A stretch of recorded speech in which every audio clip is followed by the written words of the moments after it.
महाराष्ट्राचा श्वास आणि हिंदू हृदय सम्राट म्हणून संपूर्ण जगामध्ये ख्याती मिळवणारे आपले सगळ्यांचे दैवत बाळासाहेब ठाकरे, पक्षप्रमुख उद्धवजी ठाकरे अनेक वर्ष समाजकारणामध्ये राजकारणामध्ये सक्रिय आहे.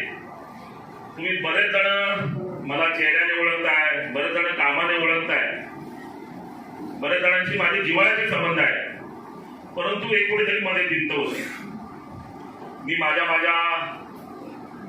पक्षाशी बांधिलकी घेऊन काम करत होतो आणि तुम्ही सगळे मंडळी माझ्यावर जीव होता, अगदी माझ्याशी आपुलकी होती.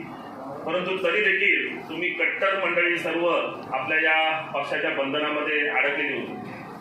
आणि काल एवढं समाधान वाटलं की ज्या माणसांची नेहमी एवढी जवळीक असायची आणि आपुलकी असायची की ज्यांच्यामध्ये किंवा ज्यांच्यासोबत काम करताना कधी कोणत्या फार भांडण-तंटा आला नाही, परंतु काही राजकीय कंपल्शन्स असतात प्रत्येकावर की त्यामुळे कुठेतरी थोडंसं म्हणजे ते मिसळणं असतं किंवा सर मिसळणं असतं, ते कुठेतरी होत नव्हतं. आणि काल ती भिंत आपल्या सगळ्यांमध्ये जी काही दरी होती ती समूळ नष्ट झाली. आणि त्यातच सगळ्यात मोठं समाधान मला अगदी परवा मी जेव्हा शिवबंधन माझ्या हातामध्ये बांधलं त्यावेळी मिळालं. खरं तर आजचा कार्यक्रम हा जसं बाळूसरांनी सांगितलं की ओळख परेड आहे. ओळख परेड कोणाची? तर आज मी ज्या संघटनेचा एक अविभाज्य घटक बनलोय आणि त्या संघटनेच्या पदाधिकाऱ्यांची, त्या संघटनेत काम करणाऱ्या कार्यकर्त्यांची, त्या संघटनेवर आस्था असणाऱ्या जीवाभावाच्या मंडळींची आणि त्यासोबत माझ्यासोबत असणारे जी मंडळी आहेत की ज्यांना आज सगळ्यांनी आपापला पक्ष जे समाजकारणामध्ये नेहमी काम करणारी मंडळी असतात, राजकारणामध्ये काम करणारी मंडळी असतात, त्यांना आपले आपले पक्ष असतात. परंतु या प्रसाद भोईर नावासाठी अनेक जणांनी आपले पक्ष बाजूला ठेवले, अनेक जणांनी आपले पद बाजूला ठेवले, अनेक जणांनी आपले व्यवसाय अगदी धोक्यात घातले आणि एका व्यक्तीसाठी कुठेतरी एक विश्वास ठेवून अशी सगळी मंडळींनी एक मोड बांधून माझ्यासोबत प्रवास केला. अशी सगळी जीवाभावाची सगळी मंडळी आज इथे उपस्थित आहेत. आणि या सगळ्या मंडळींची ओळख असावी, कारण आता आपल्याला एका प्रवाहाने जायचं आहे, आपल्याला एका सरळ दिशेने जायचं आहे. आणि त्यासाठी म्हणून आज हा सगळ्यांचा एकत्रित येण्याचा निमित्त. आज मी जी लढाई करायला निघालोय, आज मी जी जबाबदारी पेलायला निघालोय, आमदारकी ही मी मुद्दामून जबाबदारी म्हणतो. ही कोणती जहागीरदारी नाही आहे, ही कोणाला बहाल केलेली जहागीरदारी नाही. ही 3 तालुक्यातील सर्वसामान्य जनतेने आपल्याला प्रतिनिधी, आपल्याला फार वेळ नसतो, आपल्याला त्यातलं ज्ञान नसतं, आपल्याला प्रशासकीय ज्या काही यंत्रणा असतात त्यांचं ज्ञान नसतं. म्हणून अशा एक आपल्यातला सर्वसामान्य व्यक्ती प्रतिनिधी म्हणून तिकडे विधिमंडळात पाठवायचा असतो आणि म्हणून आपल्या सगळ्यांमधला एक आमदार निवडायचा असतो. आणि ती फार मोठी जबाबदारी आहे, त्याची मला जाणीव आहे. आणि जेव्हा या 3 तालुक्यातील जनतेचं प्रतिनिधित्व करण्यासाठी मी पुढे निघालोय, तेव्हा मी माझ्या या जनतेला विश्वास देणं गरजेचं आहे की ही व्यक्ती त्यासाठी सक्षम आहे का, आणि ही व्यक्ती सक्षम कुठल्या अर्थाने असलं पाहिजे. तर जे काही कायदे मंडळामध्ये, विधिमंडळामध्ये आपण प्रतिनिधी पाठवतो त्यांना सर्वांगीण ज्ञान असणं तर गरजेचं आहे. त्यांनी लोकांमध्ये जास्तीत जास्त जाऊन, अगदी जमिनीवर जाऊन काम करणं देखील अपेक्षित आहे. त्यांनी सतत लोकांच्या संपर्कात असणं गरजेचं आहे, कारण या संपर्काच्या माध्यमातून समस्या कळत असतात आणि त्या समस्यांवर त्या विधिमंडळामध्ये जाऊन उपाय शोधायचा असतो. आणि म्हणूनच त्या विधिमंडळामध्ये जी व्यक्ती आपण प्रतिनिधी म्हणून पाठवत असतो ते सर्वार्थाने, ज्ञानाने, म्हणजे त्याला परिपूर्ण असं ज्ञान प्रत्येक घटकाचं असणं गरजेचं आहे. आणि म्हणून त्यासाठी म्हणून मी तुम्हाला माझी परिपूर्ण ओळख करून देतो. आज मी जे काही आहे माझी ओळख पुढच्या 20 दिवसामध्ये सर्वसामान्यांपर्यंत पोहोचायची. तुम्ही सगळे मंडळी आहात की जे तिथे या लोकांच्या घरोघरी आणि दारोदारी पोहोचणार आहात. तेव्हा जेव्हा तुम्हाला ती आत्मीयता वाटेल की ही व्यक्ती खरोखरच चांगली आहे आणि आमदार होण्यासाठी त्या पात्रतेची आहे, या 3 तालुक्यांचं नेतृत्व करण्यासाठी त्या पात्रतेची आहे. आणि म्हणून सर्वप्रथम मी तुम्हाला माझी ओळख करून देतो. तुम्हाला सगळ्यांना कल्पना आहे, मी शिव मेडसे परिसरातील एक चांबुर्टे म्हणून छोटंसं गाव आहे, त्या गावचा मूळचा रहिवासी. माझं शिक्षण मी BE केमिकल इंजिनिअरिंगची डिग्री घेतली, MBA फायनान्स केलं आणि UPSCची म्हणजे IAS ची परीक्षा म्हणतो, सर्वसामान्यांच्या भाषेमध्ये कलेक्टरची परीक्षा. अशा परीक्षेसाठी मी पहिल्या प्रयत्नामध्ये मुलाखतीपर्यंत जाणारा आपल्या रायगड जिल्ह्यातील आगरी समाजातील पहिला मुलगा होता. लहानपणापासून खूप हुशार होतो. 4थी 7वी स्कॉलरशिपला महाराष्ट्रात पहिला आलो होतो, 10वीला बोर्डात आलो होतो आणि म्हणूनच कलेक्टर बनण्याचं एक स्वप्न घेऊन निघालो होतो. परंतु 2008ला माझं सिलेक्शन देखील झालं. UPSC इंजिनिअरिंगचं नॉलेज होतं, MBAचं नॉलेज होतं, फायनान्सचं नॉलेज होतं आणि त्यासोबतच IASचं एवढं सर्वंकष नॉलेज की अगदी मानवाच्या उत्पत्तीपासून ते अगदी स्पेस टेक्नॉलॉजीपासून अगदी इतिहास, भूगोल, कोणताही सायन्स असो किंवा अगदी करंट अफेअर्स, इंटरनॅशनल अफेअर्स असो, सगळ्याचा अभ्यास झालाच होता. त्याच्यामुळे या सगळ्या ज्ञानाचा काहीतरी उपयोग होईल म्हणून मी एक कॉर्पोरेट कन्सल्टन्सी फॉर्म केली. ही कॉर्पोरेट कन्सल्टन्सी काय काम करते तर ज्या मोठमोठ्या कॉर्पोरेट हाऊसेस असतात, म्हणजे माझे क्लायंट कंपनी सांगतो तुम्हाला, माझ्या क्लायंट कंपनी आहेत Reliance, Jindal, Shapoorji Pallonji, Sterling Wilson, Adani group किंवा अजून बाकी बऱ्याचशा कंपन्या आहेत इंटरनॅशनल फोरमवर, जेव्हा म्हणजे MNC ज्याला म्हणतात, की अशा सगळ्या कंपन्यांसाठी मी एक कन्सल्टंट म्हणून, कंपनी सल्लागार म्हणून काम करतो.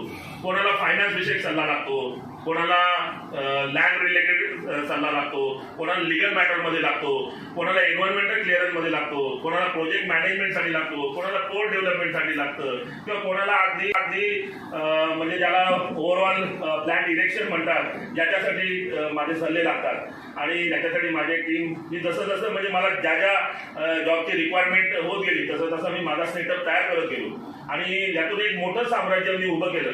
माझं ऑफिस मी नवी मुंबईमध्ये स्थापित केलं. त्यानंतर सगळ्यात मोठं कराटणी माझ्या व्यवसायाला मिळाली, मी जी दिल्लीमध्ये एन्व्हायरमेंटल क्लिअरन्सचा एक मोठा सेटअप स्थापित केला. तो पार्टनरशिपमध्ये मी टाकलं ते ऑफिस. अगदी पूर्ण भारतातले जे मोठमोठे प्रोजेक्ट्स असतात त्यांचा एन्व्हायरमेंटल क्लिअरन्स माझ्या कंपनीद्वारे केलं जातं.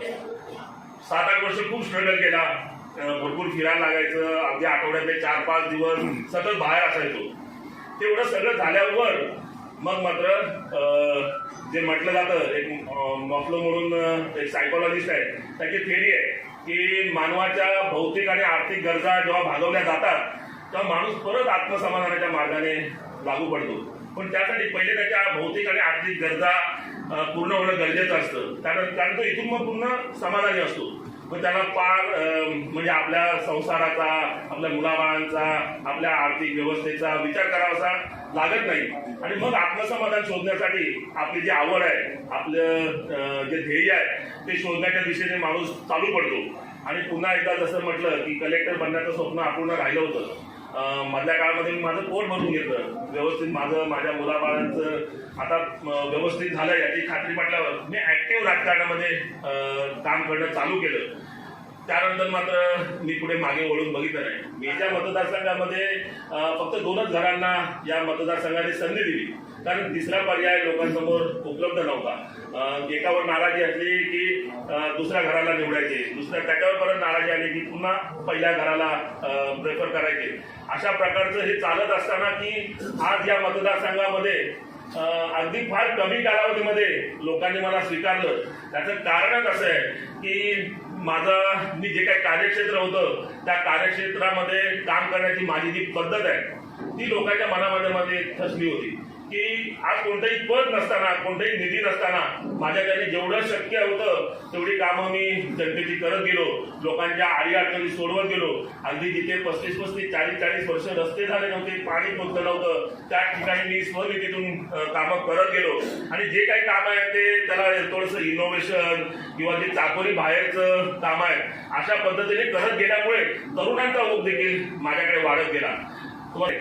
मी नेहमी म्हणतो की आपलं जे स्थान आहे, या मतदारसंघाचं स्थान आहे ते अगदी म्हणजे अगदी जर अगदी याच्या शब्दाशा म्हणायला गेलात तर ती सोन्याची खाण आहे. ती या अर्थाने आहे की ज्याला कोणत्याही विकासाकरिता ज्याला ॲबिक्विटोज म्हणतात, एक टेक्निकल वर्ड आहे ॲबिक्विटोज, म्हणजे की बाबा त्या ठिकाणी कोणत्या गोष्टी पाहिजेत की त्यामुळे तिथे सर्व विकास एकवटला जातो. आणि असे सगळे ॲबिक्विटोज आपल्या या मतदारसंघामध्ये पूर्णतः उपलब्ध आहेत. मुंबईच्या फार जवळ आहे, ज्याला ग्रोथ पोल म्हणतात मुंबई, की जी अख्ख्या जगाची म्हणजे आर्थिक राजधानी देखील म्हणता येईल अशा प्रकारचं ग्रोथ पोल आपल्या फार जवळ आहे. नवी मुंबई आंतरराष्ट्रीय विमानतळ अगदी आपल्या 15-20 मिनिटाच्या अंतरावर इथे विकसित झालंय. आणि जेव्हा ह्या अशा सगळ्या विकासाच्या म्हणजे ज्याला फॉरवर्ड आणि बॅकवर्ड लिंकेजेस एका विभागात उपलब्ध होतात त्यावेळी तिथे विकासाच्या चरणसीमा खरं तर स्थापित होतात. आणि माझी नेहमी खंत आहे, मी माझा एक स्वभाव आहे की मी कधी कोणाला दोष देत नाही किंवा कोणाला उगाचच बाबा त्यांनी हे नाही केलं, त्याने ते नाही केलं, हे व्हायला पाहिजे होतं, ते व्हायला पाहिजे, या गोष्टी मी करत नाही. मी नेहमी सकारात्मक विचार करतो की एवढ्या सगळ्या संधी आपल्या इथे उपलब्ध होऊ शकतात. ज्या ठिकाणी इंटरनॅशनल एअरपोर्ट डेव्हलप होतं, तुम्ही सगळ्या मंडळींनी आत्ताही बघितलं किंवा अगदी नंतर जाऊन जरी आपला गुगल सर्च केला तर त्याचा 50 किलोमीटर रॅडियल एरियसमध्ये तुम्ही फक्त तिथल्या झालेल्या डेव्हलपमेंट बघा. म्हणजे तिथे अगदी जे क्वालिटी जॉब म्हणता येईल, व्हाईट कॉलर जॉब, ज्याला ऑफिस जॉब किंवा सर्व्हिस जॉब्स म्हणतात, असे जॉब्स मोठ्या प्रमाणामध्ये तयार होत असतात. की जेव्हा असे दर्जात्मक रोजगार आपल्याकडे उपलब्ध होऊ शकतात मग आपण त्यावेळी त्या गोष्टींचं पोटेन्शियल का कॅच करू शकत नाही, हा माझ्या पुढचा प्रश्न होता. बऱ्याच जणांना वाटतं की मी अचानक आमदारकी लढवण्याचा निर्णय घेतला आणि त्यासाठी म्हणून मी बाबा अचानक कुठेतरी इथे सुरुवात केली, पण आज मिळवलंय ते खरोखर समाजामध्ये आपण फील्डवर ते सत्यामध्ये उतरवू शकतो, हा जो कॉन्फिडन्स आहे तो मी इतके वर्ष समाजाबरोबर काम करताना, अगदी राजकीय क्षेत्रावर देखील काम करताना तो कॉन्फिडन्स फक्त मला येत नव्हता की हे मी सत्यामध्ये उतरवू शकतो का. ज्या दिवशी मला तो कॉन्फिडन्स आला त्या दिवशी मला पूर्णतः वाटू लागलं की आता आपण या मतदारसंघासाठी नक्कीच काहीतरी भव्य दिव्य आणि वेगळं करू शकतो. आणि ताकदीचा मला अंदाज नव्हता, तो मला सर्वसामान्यांमध्ये पहिले जायचं होतं, सर्वसामान्यांमधून मला तेवढा सपोर्ट मिळतोय का याचा पहिले अंदाज घ्यायचा होता. म्हणून मी अपक्ष म्हणून पूर्णतः तयारी चालू केली. अगदी प्रत्येक घटकापर्यंत कसं पोचता येईल याचा व्यवस्थित मी विचार केला. अगदी प्रत्येक घटकापर्यंत मी ज्या माध्यमातून आपल्याला राजकीय किंवा अनेक ज्या काही वेगवेगळ्या ज्या घटक असतात त्यांच्या माध्यमातून आपल्याला पोहोचता येईल याचा मी प्रयत्न केला आणि निश्चित मी त्याच्यामध्ये यशस्वी झालो. बऱ्याच जणांना वाटतं की तुम्ही आधी का आलात नाही, शिवसेनेचा विचार तुम्ही अगोदर का सकारात्मक केलाच नाही, याचा देखील मला प्रत्येक जण विचारतात की मग हे जर करायचंच होतं तर मग तुम्ही 1 महिना आधी किंवा 2 महिना आधी हा विचार का केलाच नाही. याचंही उत्तर माझ्याकडे आहे की अगदी तुम्हाला सगळ्यांना माहिती आहे की आज महाराष्ट्रातली राजकीय परिस्थिती फार अस्थिर आहे. 3 पक्षांचं कुठे युती घडलेली आहे, कुठे आघाडी झालेली आहे. आणि मी एवढं मात्र पक्की मनामध्ये खात्री ठेवली होती की मला 100% आमदारकी लढवायची आहे आणि मला 100% 2024लाच आमदार बनायचं. आणि त्यासाठी म्हणून मी स्वतःला ब्लॉक करून घेतलं नाही कुठे. मी पहिले ठरवलं की मला पहिले स्वतःहून हा विश्वास लोकांमध्ये निर्माण करावा लागेल की मी त्या पदापर्यंत नक्की माझा हात पोचू शकतो आणि मी 100% त्या याच्यापर्यंत बाबा स्व कर्तृत्वावर तिथपर्यंत जाऊ शकतो. आणि हा विश्वास मला लोकांमध्ये पोचता लोकांमध्ये जाता तो प्राप्त होत गेला. आणि मग त्या कदाचित त्या विश्वासामुळे की या जे अनेक सर्वे झाले, जे अनेक ओपिनियन पोल झाले, त्यामधून देखील माझं नाव पुढे येत गेलं. आणि जसं म्हटलं जातं की एका मागोमाग एक कडी जोडली जाते आणि त्याच घटनेचा परिपाक म्हणून परवाचा जो शिवसेनेमध्ये माझा प्रवेश झाला आणि अगदी पक्षप्रमुख उद्धव बाळासाहेब ठाकरे साहेबांनी माझ्यावर एक विश्वास व्यक्त केला की आता खरं सांगावं तर माझ्यासारख्या नवख्या माणसासाठी माझं वय आज फक्त 44 आहे. मी आज एवढं मोठं उद्दिष्ट घेऊन निघालोय आणि माझी कोणाही वरिष्ठ नेते मंडळींची कोणाची ओळख नाही फार, किंवा मी कुठल्याही त्या प्लॅटफॉर्मवर एवढा पॉप्युलर नाहीये. मी सर्वसामान्यांमध्ये निश्चित पॉप्युलर आहे, परंतु वरच्या स्तरावर मला फार लोक ओळखत पण नाही, नेते मंडळी देखील ओळखत नाही, कारण मी कधी पुढे पुढे जाऊन त्या गोष्टी केल्या देखील नाही. आणि तरी देखील म्हणजे उद्धवजी सारखा व्यक्ती किंवा अगदी नाव घ्यायचं तर संजय राऊत साहेबांसारखा व्यक्ती माझ्यावर एक विश्वास ठेवतोय आणि भविष्यासाठी तू आमच्या पक्षासाठी मोठी असेट बनू शकतो हे ओळखून आम्ही एवढे मोठे रिस्क घेतोय. आणि हे अक्षरशः जेव्हा उद्धवजींच्या तोंडून वाक्य आलं तर अगदी माझ्या डोळ्यामध्ये पाणी करायला की ज्या दिशेने मी चाललोय ते खरोखरच योग्य दिशा आहे. आणि त्या विश्वासानेच मी या पक्षाची ध्येय धोरणं स्वीकारली. आजही मी सांगतोय, मी साहेबांना देखील स्पष्ट सांगून आलोय की साहेब, इतिहासातला पहिल्यांदा शिवसेनेचा आमदार मी 2024ला तुम्हाला देईन, एवढाच फक्त विश्वास तुम्हाला देतो. आणि त्याचाच परिभाग म्हणून आपल्याला रात्री फक्त 10 वाजता एबी फॉर्म भेटल्यावर तयारी करण्यासाठी वेळ पुरेसा. लोक 12 वाजता झोपतात आणि सकाळी परत 8 वाजता उठतात. 2 तास आपल्याला मध्ये होते की ज्या माध्यमातून आपण तयारी करू शकत होतो. आणि कालचं जे काही घडलं त्याची नोंद कल्पना नव्हती, कोणीच आपल्याला गृहीत धरलं नव्हतं एवढं. आणि माझं तर मी तुम्हाला हक्काने सांगतो की मला तर अक्षरशः म्हणजे पहिले 3,000पासून सुरुवात केली कोणी नाही, हा 3-5 हजार घेईल, नंतर वाढत गेला तो आकडा 8-10 हजार घेईल, नंतर परत 30-35 कोटी तरी आकडा आणला. आता मध्ये तर एक ह्याच्यापर्यंत आलं म्हणजे आपली ही शिवसेनेची घडामोड घडेपर्यंत 60-65 हजारापर्यंत पोहोचेल. त्याच्या पुढे काय मदत काय मागणार.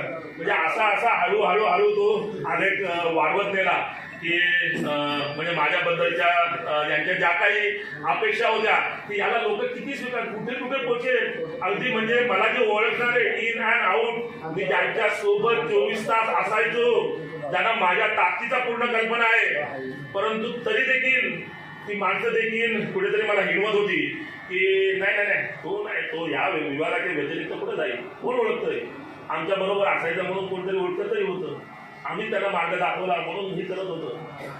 अशा ज्या गोष्टी लोकांपर्यंत पोहोचवतं त्याच्यामागचं कारण पण होतं खरं तर की त्याच्यामुळे जो कोणी माझ्यापर्यंत पोहोचत होता तो कुठेतरी थांबला जावा आणि त्यांना असं एक हे द्यावं, दारिद्र्य द्यावं की हा निवडून तर येत ना, मग ह्याच्या पाठी कुठे जात आहे, अशा पद्धतीने एक लोकांना रोखण्यासाठी म्हणून ती एक स्ट्रॅटेजी होती. परंतु लोकांनी या सगळ्या गोष्टी फार अवघड असतं की 2 एस्टॅब्लिश जे पुढारी असतात की त्यांना बाजूला ठेवून किंवा त्यांना थोडंसं टाळून एका नवख्या माणसाच्या सोबत येणं ही फारच राजकारणामध्ये एक अनोखी घटना असते.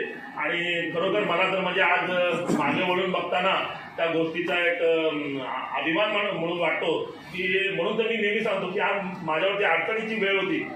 बऱ्याच जणांना वाटत होतं की हा का असा अट्टहास करतोय, थांब ना जरा 5 वर्ष पहिले जिल्हा परिषद लढव, अजून कुठेतरी परत काहीतरी वेगळं राजकीय पद घे की ज्याच्या माध्यमातून तू बाबा टप्प्याटप्प्याने पुढे जा. परंतु मी तुम्हाला सांगितलं की मी फक्त त्या आत्मविश्वासापर्यंत थांबलो होतो. मला ज्या दिवशी आत्मविश्वास आला, जगात कोणतीही व्यक्ती नव्हती मला अडवणारी की बाबा मी ते उद्दिष्ट किंवा जे मोठं स्वप्न बघितलंय तोपर्यंत जाण्याचे रोखण्यासाठी, आणि म्हणून मी ते उद्देश घेऊनच बाहेर पडलो. मला त्यानंतर बरेच अडवण्याचे प्रयत्न झाले, बरेच प्रलोभनं दाखवली गेली, बऱ्याचशा गोष्टी अजून वेगळ्या प्रकारे झाल्या सगळ्या, परंतु तरी देखील मी डगमगलो नाही. आणि आज अभिमानाने सांगतोय की या एवढ्या मोठ्या कडवट, आणि मी नेहमी म्हणतो की अशी संघटना जर एखाद्या पुढाऱ्याच्या हातात भेटली ना तर म्हणजे काय संधीचं सोनं होऊ शकतं. अशी ही संघटना फक्त आणि फक्त उद्धवजी ठाकरे साहेबांनीच होता.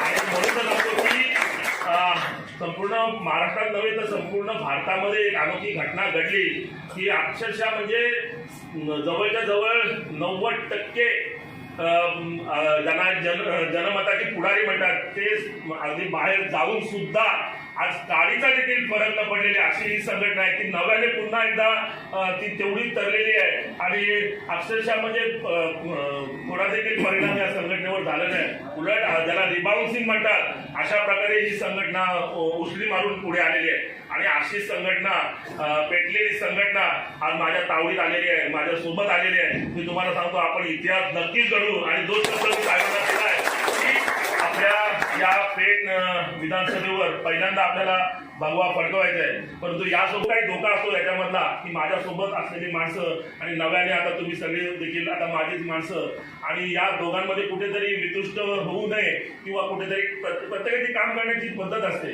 त्याच्यामुळे तो कुठेतरी म्हणजे कोणाचं काहीतरी बाबा वैयक्तिक स्वार्थ नसतो, पण एक थोडंसं असतं की बाबा कामाच्या पद्धतीमध्ये फरक असतात, त्याच्यामुळे कुठेतरी बिनसतात गोष्टी आणि मग त्यामुळे कुठेतरी आपल्याला कुठेतरी त्याचा फटका बसू नये याची काळजी घ्यावी. म्हणूनच या सर्व मंडळींनी आजची संकल्पना मांडली की आपण सगळ्यांनी एकत्र यावं आणि फार कमी दिवस आहेत म्हणून सांगतो की कोणाच्या आपल्याला फार वेळ भेटणार नाही की कोणाची नाराजी दूर करायला किंवा कोणाची काहीतरी समजूत काढायला किंवा कोणाचं काहीतरी बिन असलं तर मग अजून त्या पद्धतीने सांभाळायला.